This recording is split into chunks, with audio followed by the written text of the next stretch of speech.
በስመ አብ ወወልድ ወመንፈስ ቅዱስ አሐዱ አምላክ። ጥበብ ኢያሱ ወዲ ሲራክ ምዕራፍ 24 ዕብየት ጥበብ ናይ ገዛ ርእሳ ውዳሴ ክትነግር ኣብ ማእኸል ህዝባ ድማ ክብራ ከተርኢ እያ። እወ ኣብ ቅድሚቲ ኣዝዩ ልዑል ዝኾነ ኣምላኽ ኣብ ጉባኤ ክትዛረብ ኣብ ቅድሚ መላእኽቱ ከዓ ክብራ ክትገልጽ እያ እሞ እንሆ ጽን ኢልኩም ስምዑ።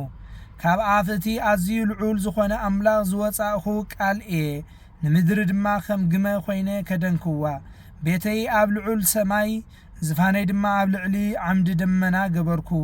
በይነይ ንሰማይ ዞርኩዎ ብማዓሙቕ ውቅያኖሳት ድማ ሓለፍኩ። ባሕሪ ምስ ማዕበላቱ ምድሪ ብምልእታ ህዝቢ ብምልኡ ከምኡውን መንግስታት ኩሉ ናተ እዩ። ዘዕርፈሉ ቦታ ንምርካብ ኣብ ኩሉ እዚ ቦታታት እዚ ደሌኹ።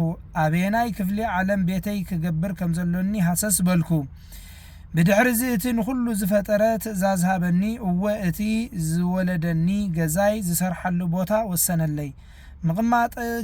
ምቕማጥኪ ምስ ደቂ ያዕቆብ ይኹን ርስትኺ ድማ ምስ ደቂ እስራኤል ይኹን በለኒ። ቅድሚ ምጅማር ዘመናት ካብ ዘለኣለም ወለደኒ። ሕጂ ከዓ ምንባር ኣይከቋርፅን እየ ንዘለኣለም ክነብር እየ። ኣብ ቅዱስ ድንኳኑ ከገልግሎ ነበርኩ። ስለዝውን ኣብ እምባ ጽዮን እነብር ነበርኩ። ንሱ ከዓ ኣብታ ምቅርቲ ከተማ ቦታ ዕረፍቲ ሃበኒ። ኢየሩሳሌም ከዓ ግዝኣተይ ነበረት። ኣብ መንጎቲ ብጽሒት ኣምላኽ ዝኾነ እግዚአብሔር ርስቱ ዝስርቱ ክቡር ህዝቢ ሱር ሰደድኩ። ከምቲ ኣብ ሊባኖስ ዘሎ ጽሕድን ኣብ እምባ ሄርሞን ዘሎ ዝግባን ነዋሕኹ። እወ ከምቲ ኣብ ኤንገዲ ዘሎ ዓርኮብኮባይ፣ ከምቲ ኣብ ኢያሪኮ ዘሎ ጽጌረዳ፣ ከምቲ ኣብ ሜዳ ዘሎ ጽቡቕ ኦም ኣውሊዕ ዘይቲ፣ ከምቲ ብማይ ዝዓቢ ኦም ለውዚ ነዋሕኹ። ከም ቀንሞስን ቀናንሞስን ጥዑም ዝመኣዛኡ ሽታ ካባይ ወፀ። ከም ሩፅ ከርበል ከዓ ጥዑም መኣዛ ሃብኩ። ከም ከልበንየ፣ ከም ቁፅ፣ ከም ጨሞር እወ ከምቲ ኣብ ድንኳን ዝተክኽ ዕጣን ጥዑም መኣዛ ፈነኹ። ከም ዓብዪ ኦም ኣዝዩ ጽቡቕን ጸጋ ዘለዎን ጨናፍረይ ዘርጋሕኹ። ከም ተኽሊ ወይኒ ጽቡቕ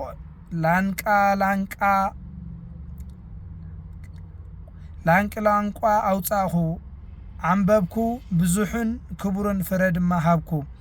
ኣነ ኣደ እታ ጽብቕቲ ፍቕርን ኣደ ብርሃን ኣደ ፍርሓት ኣምላኽን ኣደ ፍልጠትን ኣደ ቅዱስ ተስፋን እየ።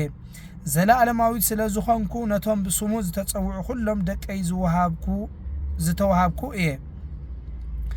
ኣቱም ኩልኹም እትደልዩኒ ናባይ ንዑ። ካብ ፍረይ ብልዑ እሞ ጽገቡ። ዝኽረይ ካብ መዓር ንላዕሊ ይጥዕም፣ ርስተይ ከዓ ካብ መዓር ወለላ ንላዕሊ ይጥዕም። እቶም ዝበልዑኒ ዝጠመየ ሰብ ንእንጌራ ከም ዝደልዮ ክደልዩኒ እዮም። እቶም ዝሰትዩኒ ዝጸመአ ሰብ ንማይ ከም ዝደልዮ ክደልዩኒ እዮም። ዝእዘዘኒ ዘበለ ኣይክሓፍርን እዩ። እቶም ብደገፈይ ዝዓዩ ድማ ሓጢኣት ኣይክገብሩን እዮም። ጥበብን ሕግን። ጥበብ ማለት እቲ ኣዝዩ ልዑል ዝኾነ እግዚአብሔር ዝሃበና መጽሓፍ ኪዳን ማለት እዩ። ጥበብ ማለት እቲ ንጉባኤ ደቂ እስራኤል ከም ርስቲ ዝኾነ ንክሕልዎ ሙሴ ዝሃበና ሕጊ እዩ። ኩሉ ግዜ ብእግዚአብሔር ጽኑዓት ኩኑ። ጽኑዓት ምእንቲ ክገብረኩም ናብኡ ተጸግዑ። ብዘይቲ ኩሉ ዝኽእል እግዚአብሔር ካልእ ኣምላኽ የልቦን፣ ብዘይካኡ ድማ መድሓኒ የልቦን። ሕጊ ከምቲ በኹሪ ፍጥረታት ኣብ ዝቕንጠበሉ ግዜ ዝፈሱ ፈለግ ፊሶንን ፈለግ ጢግሮስን እናፈሰሰ ንደቂ ሰባት ጥበብ ይመልኦም። ከምቶም ኣብ ግዜ ዓጺድ ዝውሕዙ ፈለግ ዮርዳኖስን ፈለግ ኤፍራጥስን ንሰባት ብምስትውዓል ይመልኦም። ከምቶም ኣብ እዋን ምቕንጣብ ወይኒ ዝውሕዙ ፈለግ ኒልን ፈለግ ግዮንን ትምህርቲ የንጸባርቕ።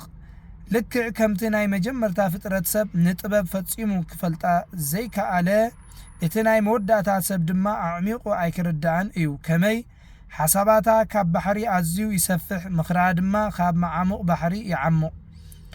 ኣነ ከምቲ ካብ ሩባ ብመስኖ ተመሪሑ ብመትረባት ከዓ ሓሊፉ ኣታኽልቲ ዘስቲ ማይ እየ። ነቲ ፍረ ዝፈሪ ተኽለይ ማይ ከስትዮ፣ ነቲ ነግሒ ኣታኽልተይ ከርውዮ እየ በልኩ።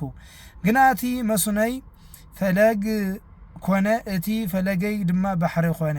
ገና ትምህርተይ ከም በርቂ ፀሓይ ኣብ ኩሉ ከም ዘንጸባርቕ ክገብር እየ እወ ኣብ ኩሉ ከም ዘንጸባርቕ ክገብሮ እየ መሊሰ ድማ ትምህርተይ ከም ትንቢት ከፍስሶ እየ ንመጻኢ ወለዶታት ድማ ከሓድጎ እየ ጥበብ ንዘደሊ ኸዓ እምበር ንገዛእ ርእሰይ ጥራይ ከም ዘይጸዓርኩ ኣስተውዕሉ ወስብሐት ለእግዚአብሔር